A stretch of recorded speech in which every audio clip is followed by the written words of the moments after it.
Hello everyone, myself Reema Rawal, Assistant Professor at LG Institute of Engineering and Technology in the Department of Electronics and Communication.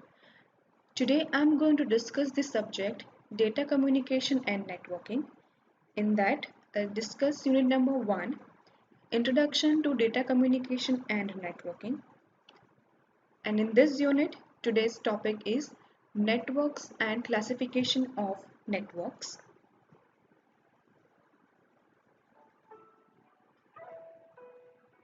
Now, what is the purpose of data communication and networking?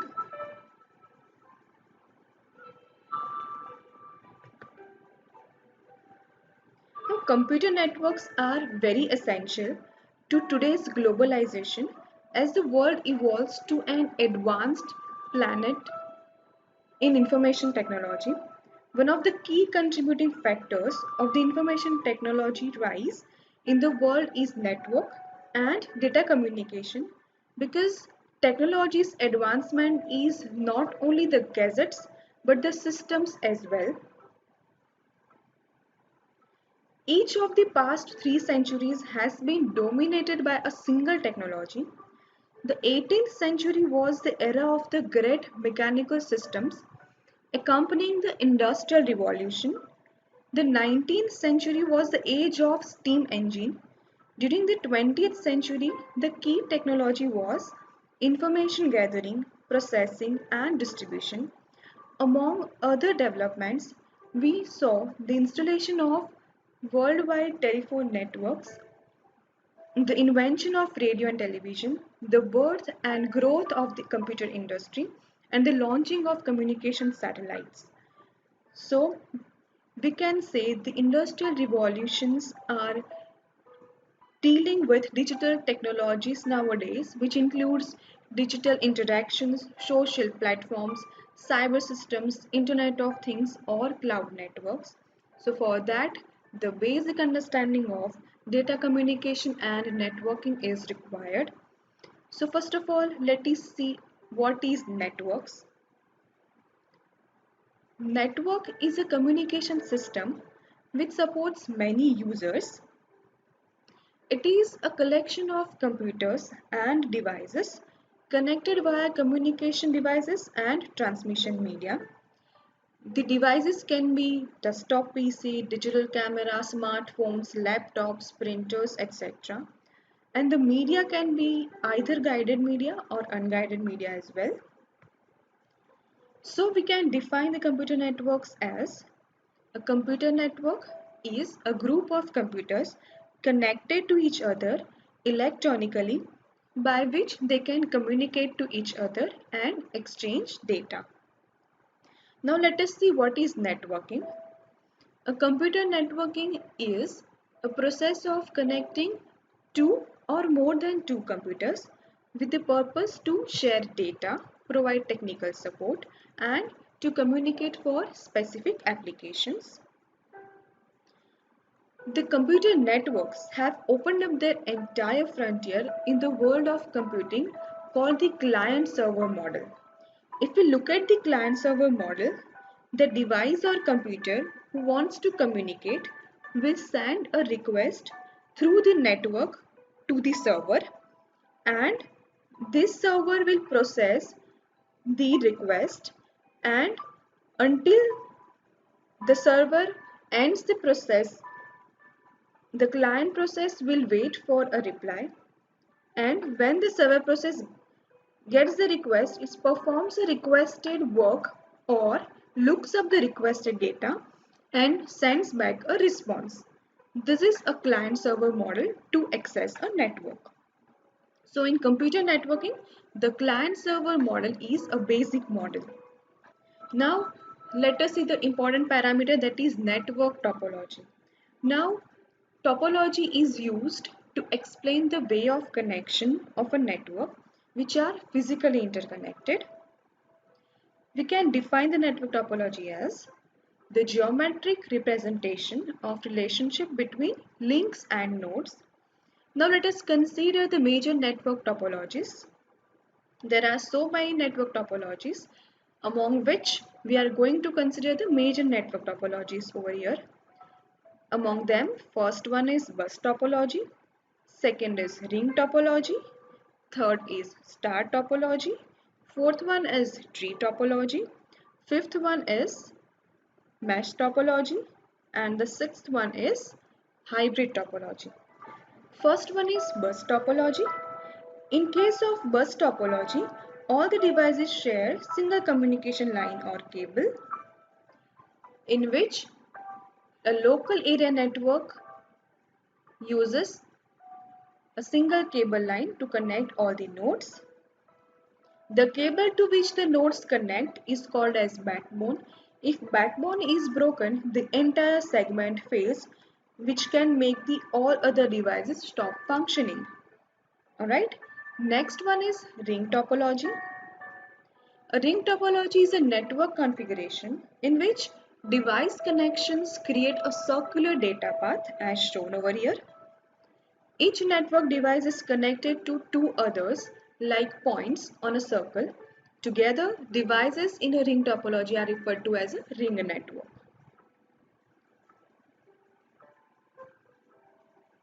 In ring topology, each host machine connects to exactly two other machines, creating a circular network. When one host tries to communicate or send message to a host which is not adjacent to it, the data travels through all intermediate hosts. So, to connect one more host in the existing structure, the administrator may need only one more extra cable. Now next, star topology.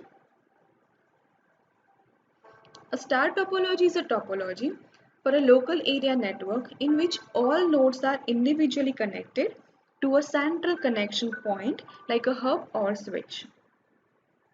There exists a point-to-point connection between host and the hub or the central connection device. Now let us consider tree topology. This is also known as hierarchical topology, and this is the most common form of network topology in use presently. It is a special type of structure in which many connected elements are arranged like the branches of a tree. Next is mesh topology. It is a type of networking where all nodes cooperate to distribute data amongst each other.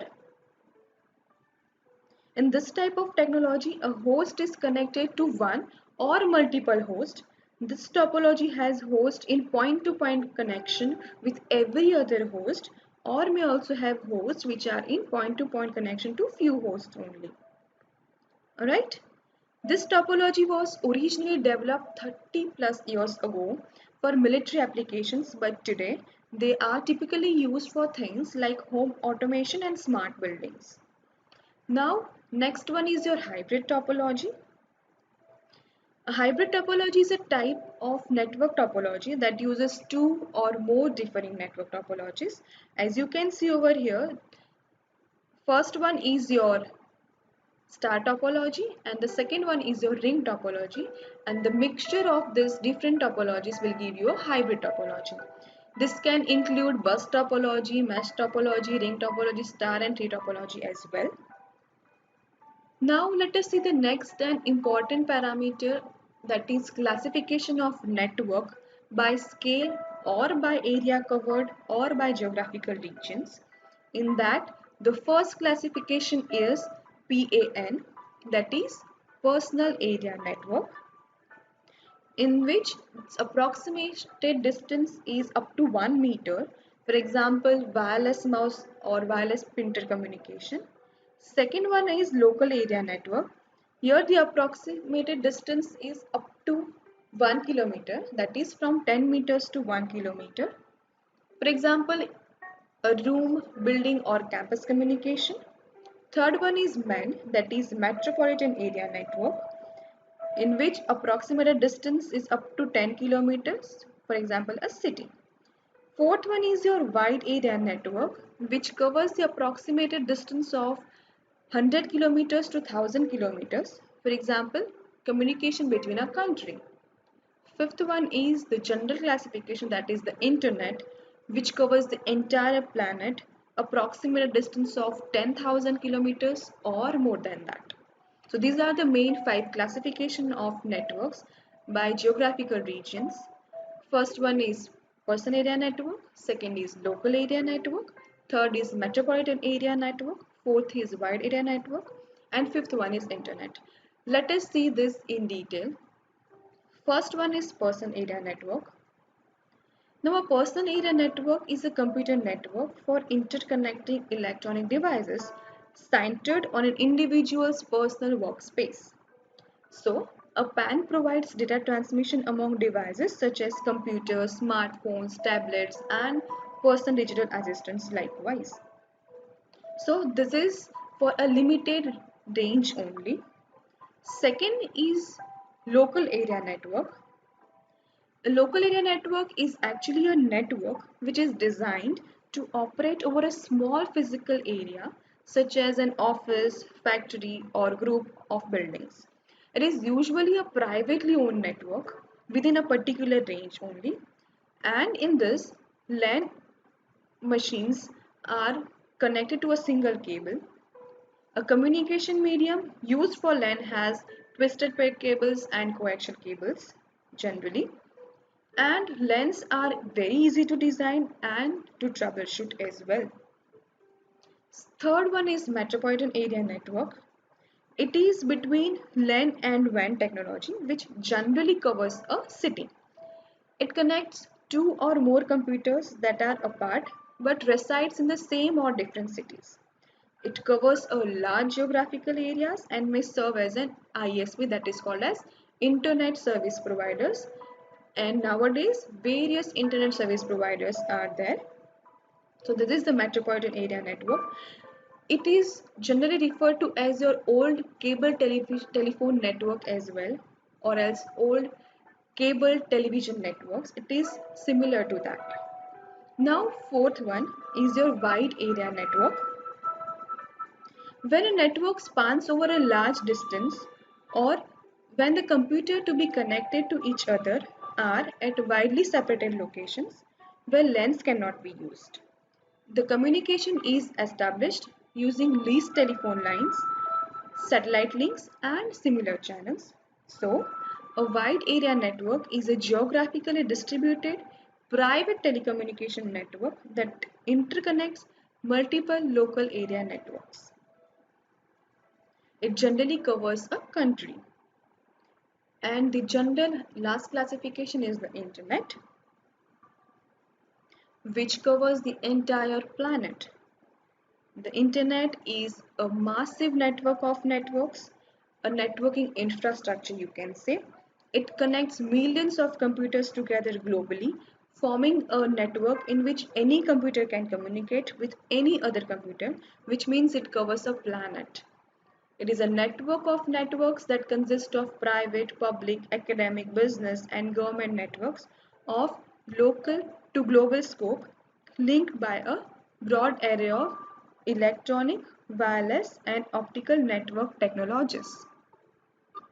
Alright, let us see the small video which will give you a clear idea of the classification of networks by the geographical regions and why we require that. Typically connected via data cabling to a computer room. A patch panel is used to interconnect all the users into a local area network, or LAN. The local area network allows the users to utilize shared resources and access corporate data stored inside the building or campus. Typically, this requires a server and some software that logically connect the users over the physical LAN cabling and hub. The need to connect the users of one LAN to another LAN across town is common. A company with 2 or more offices in a metropolitan area will eventually realize the value of sharing resources and important information across the enterprise. All buildings in a city are connected to the incumbent local exchange carrier, the ILEC. This is often a regional Bell operating company. The ILEC has copper cabling installed to all buildings. The copper cabling makes up the local telephone network and is interconnected at the phone company's central office by switches. The ILEC will typically have installed fiber optic cable to some buildings. Many buildings are also connected to the competitive local exchange carrier infrastructure. The competitive carrier, or CLEC, will typically install fiber optic technology into the buildings it services. This fiber rings a geographic area, beginning and ending at the CLEC node. Inside the node, transmission equipment directs voice and data back and forth, interconnecting buildings outside the ring, including the phone company's CO, to points of presence, or POPs, in customer buildings. These POPs have special hardware that converts the optical signals transmitted across the fiber cables to electrical signals for transmission over the copper infrastructure inside the buildings. Additional hardware converts the metropolitan area protocols, like ATM, frame relay, and ISDN, to the Ethernet protocols commonly found on LANs.